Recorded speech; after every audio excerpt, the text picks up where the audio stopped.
Artists responded to the events of the June the 4th massacre in very private and deeply felt ways. This work by Zhang Xiaogang was made in the month after the June the 4th massacre. He was living then in Sichuan and was plunged into crisis. In an artist talk in Brisbane recently, he spoke of being woken from a dreamlike sleep with the realization that he could no longer separate himself from reality. He titled this work Reincarnation, and he portrays deathly white, disembodied figure and body parts, an open book, shrouds, shadows, in black and white, the colours of death and mourning. And this was Yu Han's response to the massacre from Shanghai, a bicycle decorated with brightly coloured floral motifs and the ironic inscription, "Riding this flowery bicycle, it is as if the road ahead is paved in brocade," alluding perhaps to the bravery and the naivety of students who rode their bicycles into the square to participate in the protest movement in the name of democracy, many of whom never returned. In the years that followed, the mood continued to be sombre. This is a 1992 painting by Fang Luijun, whose pencil drawing I showed you earlier, with a figure modelled on himself in the foreground, yawning or yelling, and a row of zombie-like figures in the background, an example of cynical realism, a term that was coined by the curator and art historian Li Xianting.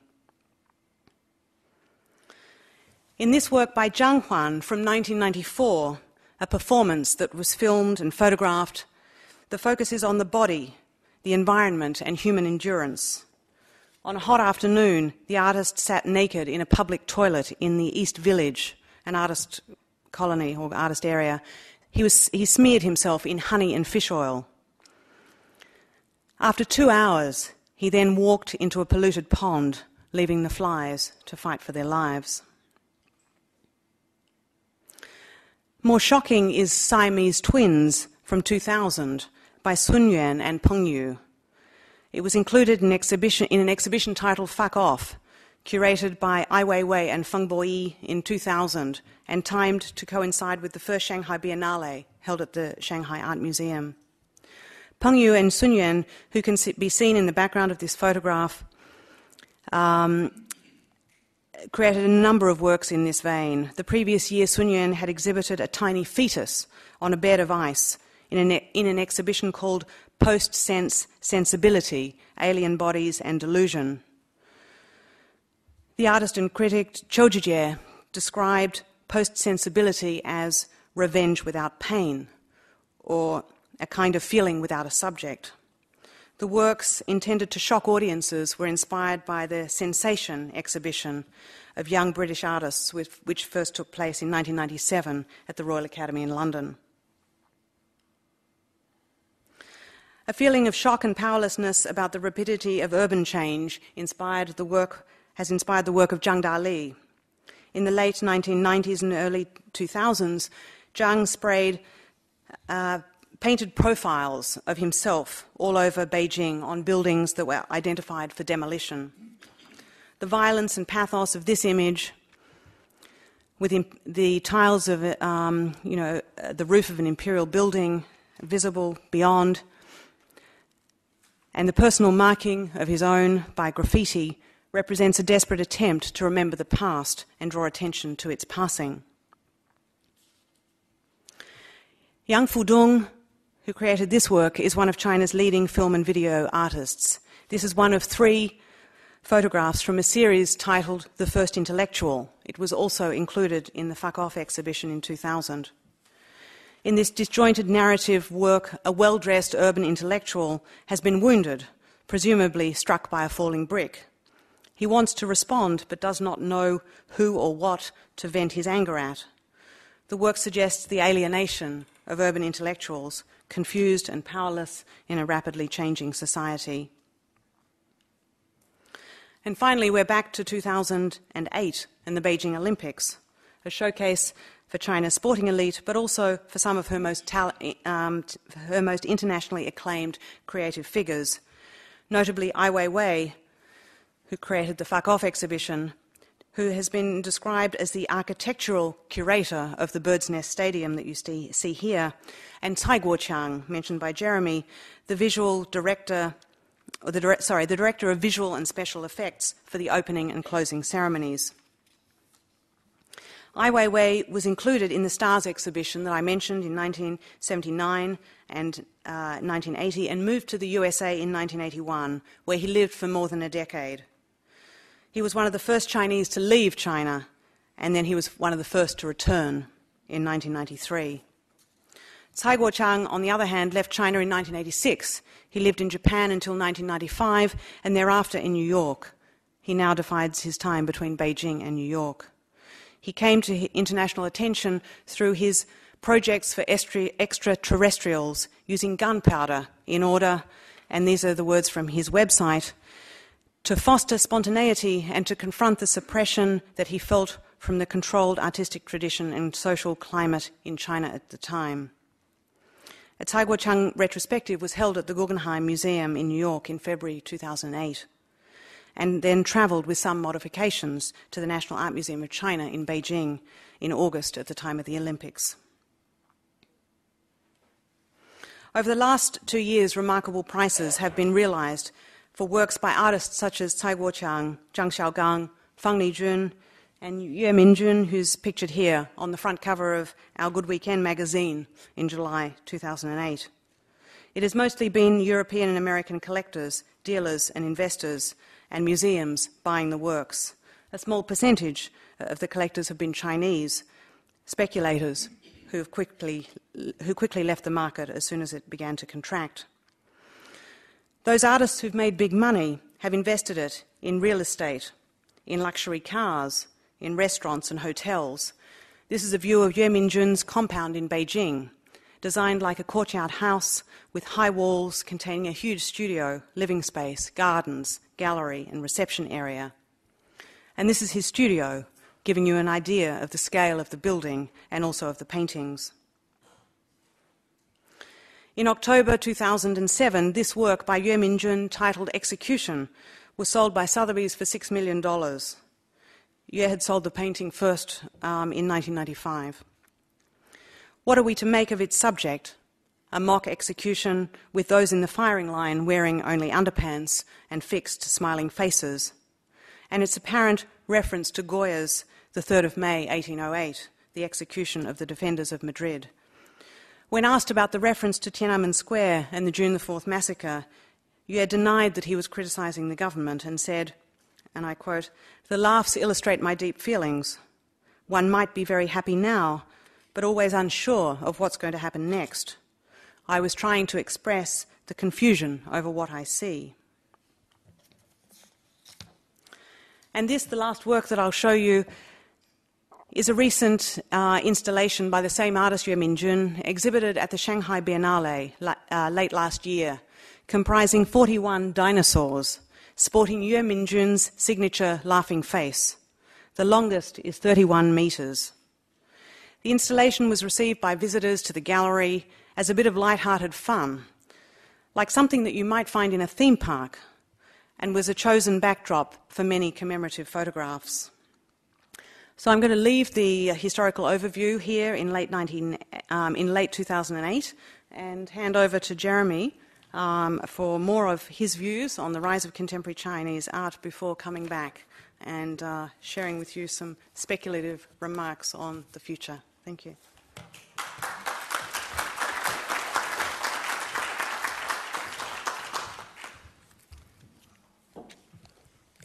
Thank you, Claire. In these remarks, I'll just offer a few observations on so-called Chinese avant-garde art in the international world of exhibition and marketing, and also offer a few thoughts of my own on the individual and the future.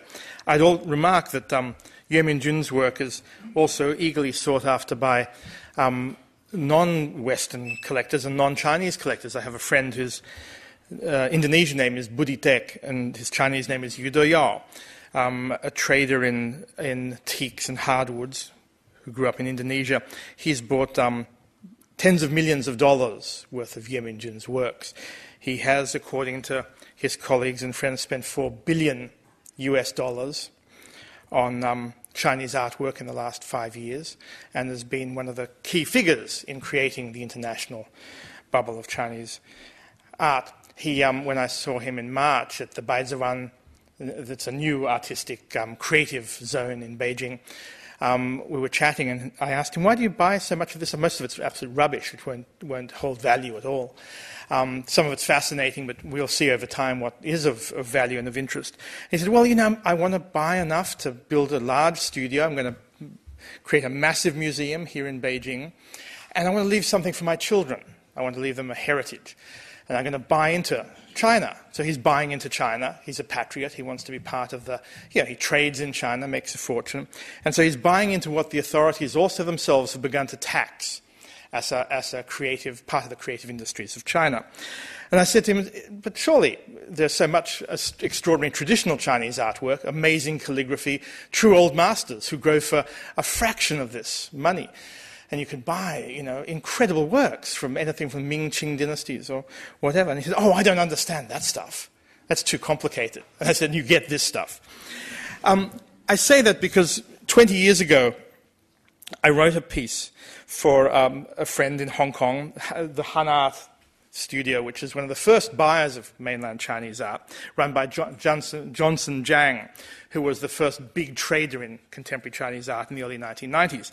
He also had a huge exhibition of the stars, those 1979 artists. He had a retrospective exhibition of 1989. And I was asked to write an essay for his catalogue. And at that time I commented, thinking about the future then, thinking about the future 20 years ago, what it might end up looking like.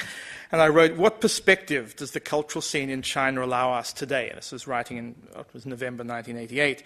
Compared to the Beijing Spring, the democracy movement of 1979, the troubled birth of artists and literary self-expression 10 years ago, referring back to 1979. What perspective is possible now that the China Art Gallery, that's the gallery of the museum that Claire was mentioning, that I mentioned, that proletarian palace of socialist art, as it makes its halls available to virtually any self-styled avant-garde artist who can afford the rental fee.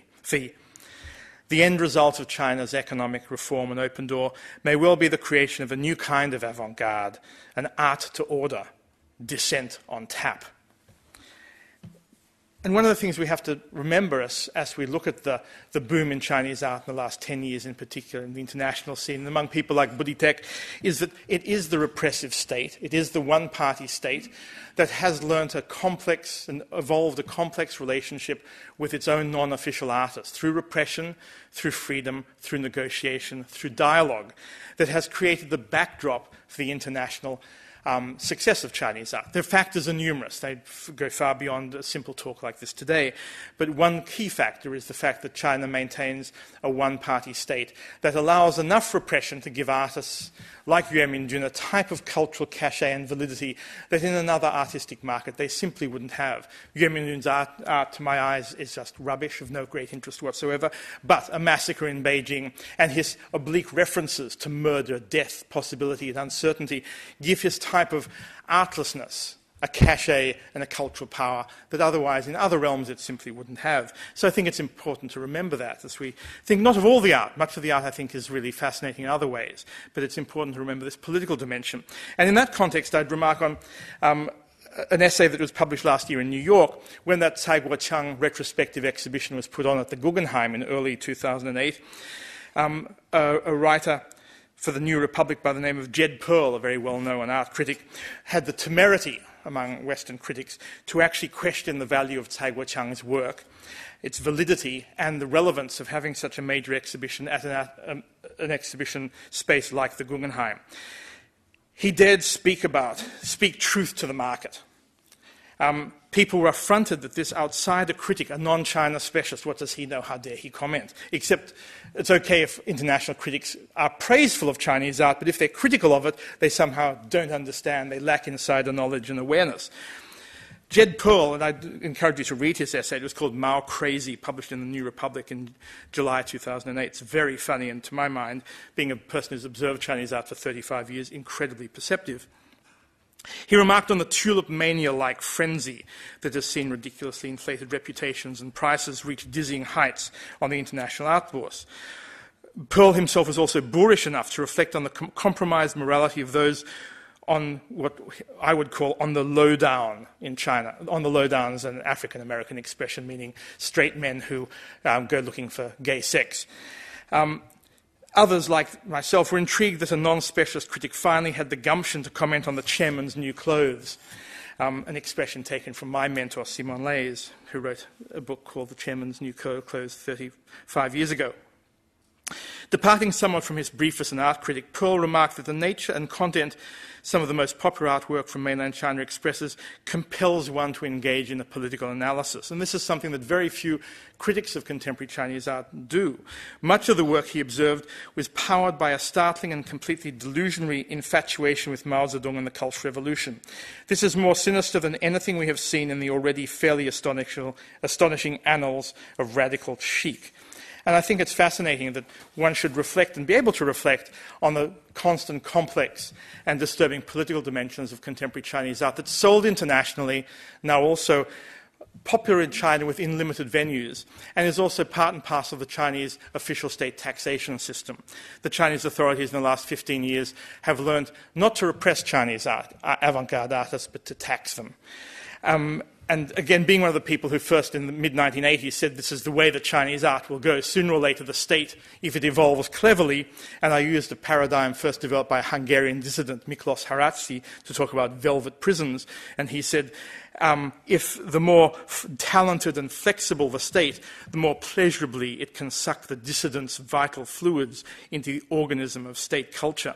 And I would suggest that we've seen that type of an evolution, as well as the evolution of the international art market over the last 20 or so years. This is not to deny the complex realities of many of the practicing artists in China, but it is something, as we are engaged in a discussion of contemporary Chinese art, we need to remember that there are very complex and disturbing political elements to this type of discussion. These other factors are important that we consider that the really confrontational type of art that might exist, art about Tibet, for example, or Xinjiang, or disturbing art about true poverty and true impoverishment and displacement, is art we don't see very much of. It might sell well internationally, but Chinese artists have learned very much to negotiate a complex relationship with the state. And that's an evolutionary process that's been going on now for 30-odd years. As I said, it's important to remember that. On a more positive note, I'll refer to another type of phenomenon that I find fascinating, and that relates to a discussion that was held by colleagues and friends at the Zendai MoMA gallery. It's a large independent gallery in Shanghai in April last year. A colleague who's a curator who spent many years in Australia, a woman by the name of Huangfu Binghui, who's now back in China, working as a curator at the Zendai MoMA in Shanghai. She organized a workshop called What's Possible? And I thought, what a wonderful title to discuss questions related to Chinese art and possibility, and I was invited to participate, and I did. And one of the topics I took as the center of my discussion was something that's raised by an old friend who worked, Claire just showed us, a friend by the name of Geng Jianyi. He was the one who did, what's it called? Not the house. Second State, those two screaming faces. Jianyi is a teacher of multimedia and art at it's now called the Central Art Academy, isn't it? The Hangzhou one is. The National Academy. I can't remember what they call it in English. It used to be the Hangzhou Art Academy. It's now called the National Art Academy. And Jianyi is still a fascinating experimental artist, but he also trains younger people. And he says he has every year in the last 3 or 4 years, he's had groups of students who are called Jainan and Jainu in Chinese. The Jainan Jainu is a Chinese translation of a Japanese term, which is otakuzoku. And these are kids, young people, late teens, early 20s, who've virtually grown up entirely in their parents' apartments. They do not go out. They stay at home. After they finish school, they stay at home. And Jai means home or residence or place. And Nan, male, Nu, female. So boys and girls who don't go out, who are bound to the house, housebound kids. These are children who grow up with the unstinting love and devotion of 6 people. That is their parents and 2 sets of grandparents. They are the darlings, the children, the single children. And they are the future of so much of China. And these children, freighted with the hopes, dreams, and demands of 2 familial generations, generated by the pitiless politics of the past. Many of these young people, in particular the sensitive, quirky, and rebellious, and even the obnoxious, and you meet lots of them, often attempt to disengage entirely from their immediate surroundings. Their phobias, real or imagined, are legion. They hate cement cityscapes of their hometowns, the noisy congestion of every avenue and every place of escape, the alienation from mainstream opinion, 主流民意 as it's called in Chinese. They despise the education system that has been, for them, prescriptive, draconian and uninspiring. And they despise the media world that's clogged with raucous advertisements and guided thought. The list goes on. But many of them have extraordinary talents. They devote their time to the pursuit of individual vision, whether it be in video games, watching TV, collecting records, twittering, or you name it.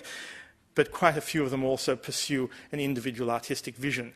And people like Geng Jianyi, these teachers, go out looking for these very talented, extremely quirky, but bizarrely individualistic people, and they try and train them in their art schools and bring to light some new talent and possibility within them. And so I think it's important to remember that despite my negative comments about the larger political environment of China, there are also these strange individualistic people who are developing and forming their own artistic vision for the future. They are in some way a modern version of those extraordinary, that small but extraordinary group of artists we saw illustrated by Claire's talk, the people of the Wuming Hua She, or the Wuming Hua Hui, the no-name artists, who were active in 1966, and throughout the Cultural Revolution, despite all of the official rancor and boisterousness, they were pursuing their own particular artistic visions.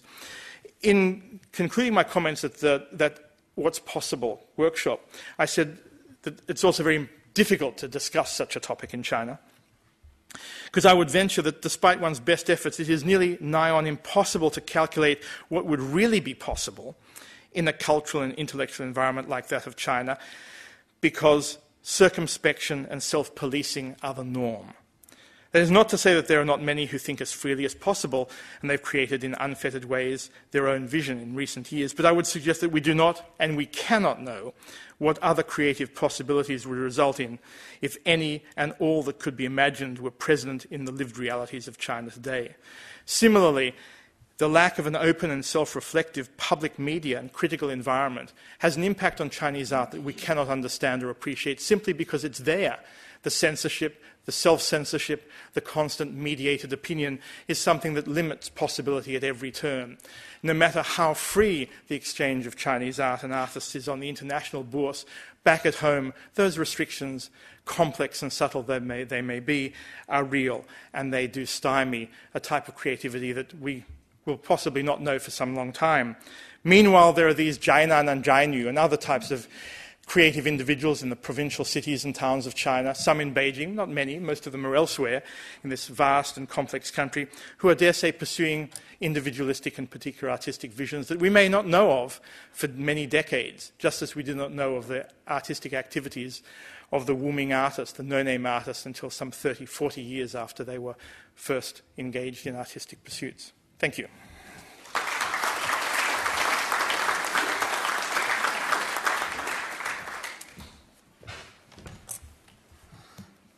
You'll begin to get sick of us coming up to the microphone like this. Great. Look, it's anyone's guess what the future will hold, but I guess in order to give you some idea of the way in which Chinese artists have changed in the past, I thought I'd just quickly choose 5 artists and look at some earlier work and look at some more recent work as a way of indicating, you know, the types of changes that have happened in the recent past, as a way of then perhaps you extrapolating what might be possible in the future. And the first artist I wanted to look at very briefly was Zhang Xiaogang. I showed you one of his works made just after 1989. This is a work from a similar period, very small in scale, worked in pencil, applied fabric, wanting to inject a kind of sense of reality into the image. There's a considered sort of physicality. And his recent work, well, from 2006, huge in scale, titled Boy with Eyes Closed, from his Amnesia and Memory series. It has an airbrushed kind of quality, reflecting a very strong awareness of global art trends and, of course, his appreciation of the work the German artist Gerhard Richter in particular. So quite a dramatic sort of shift over a 10-15 year period on his part. And if you look at this work closely, here Zhang Xiaogang's focused all of the attention on a single face. The boy appears to be floating, there's no context, he's in a dreamlike state, and yet there are tears that you can see forming beneath his closed eyes, suggesting trouble of some kind. Zhang Xiaogang himself has commented on the rapidity of development in China. Demolition, he said, had caused many people's memories to be erased, leaving them suspended in a state of remembering and forgetting. Xu Bing, whose work you're familiar with now, like Zhang Xiaogang, was academy trained. This is arguably the most significant work from the second half of the 20th century. After more than a decade in the States, he returned to live and work in Beijing in 2007 and accepted a job as deputy director at the Central Academy of Fine Art in Beijing, where he trained.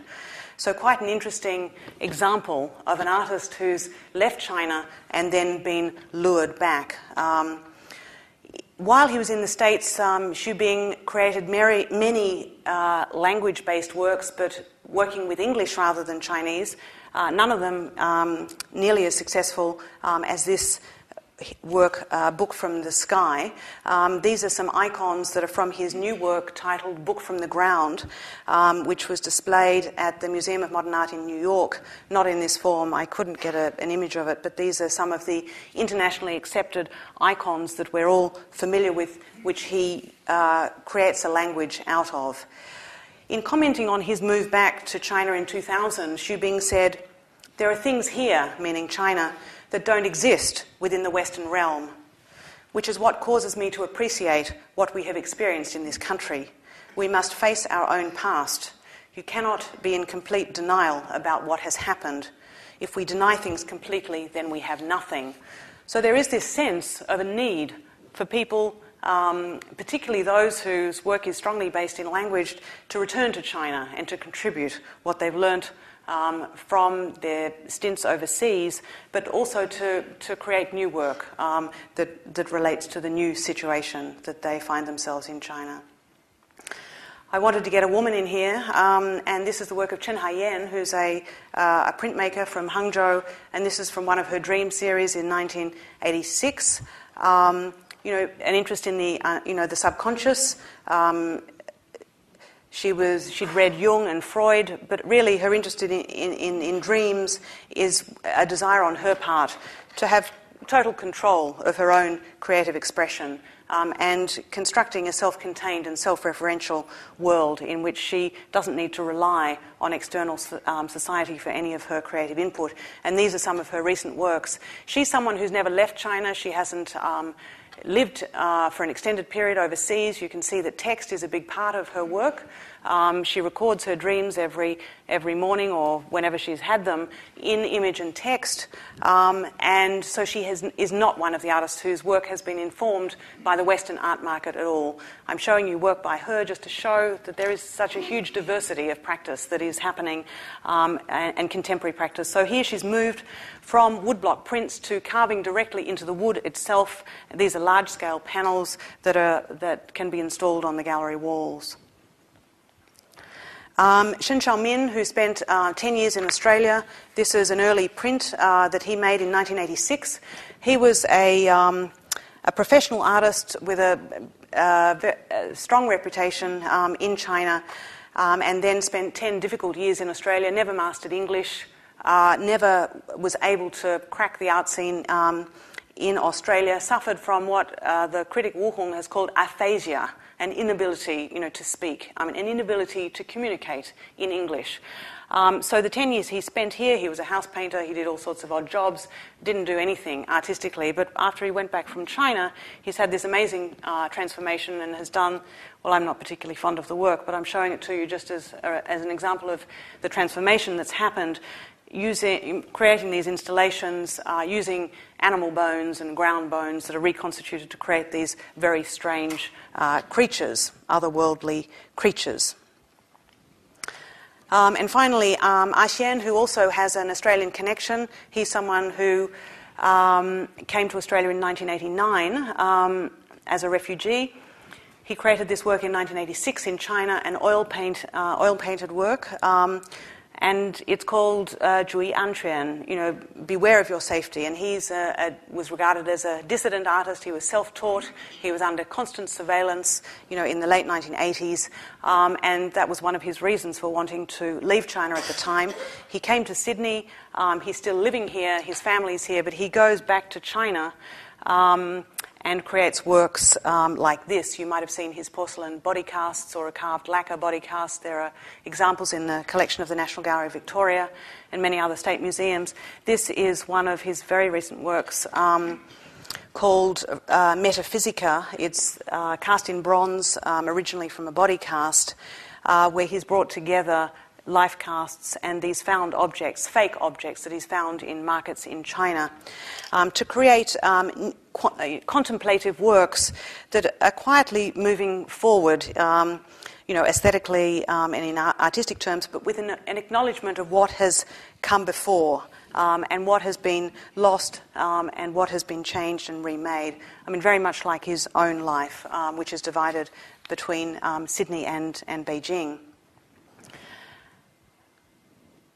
Oh, sorry. I wanted to finish with this work, which was by Ai Weiwei, who was the architectural curator of the Bird's Nest Stadium, and this is from the now familiar Fuck Off exhibition that I've mentioned from 2000. It's a work called Perspective Washington and Perspective Beijing, and I think they all of the works that I've shown you, both old and new, are informed, by very complex and changing circumstances that Chinese artists have found themselves in over the last 30 years. Many of the works operate on multiple levels and simultaneously. Ambiguity and having a buck each way has been a hallmark, of the art of contemporary Chinese art, but also of the art of, or ambiguity has been a hallmark of Chinese intellectuals for hundreds of years. Artists have long functioned as the hearts and minds of society, their attention finely tuned to interpret, the heartbeat and the pulse of the world around them. And so I expect that in the way Premier Wen Jiabao used the phrase confidence, China confidence. Confidence, he said, is more precious than gold or currency. China, of course, has plentiful reserves of gold and currency, and who would have guessed that 30 years ago, communist China, China's socialist market economy, would be propping up the economy of capitalist America. But I imagine that China's reserves of confidence are going to continue, and that we are destined to witness and experience much more of it, as well as nuanced and not so nuanced artistic reflections of that confidence in the years ahead. Thank you.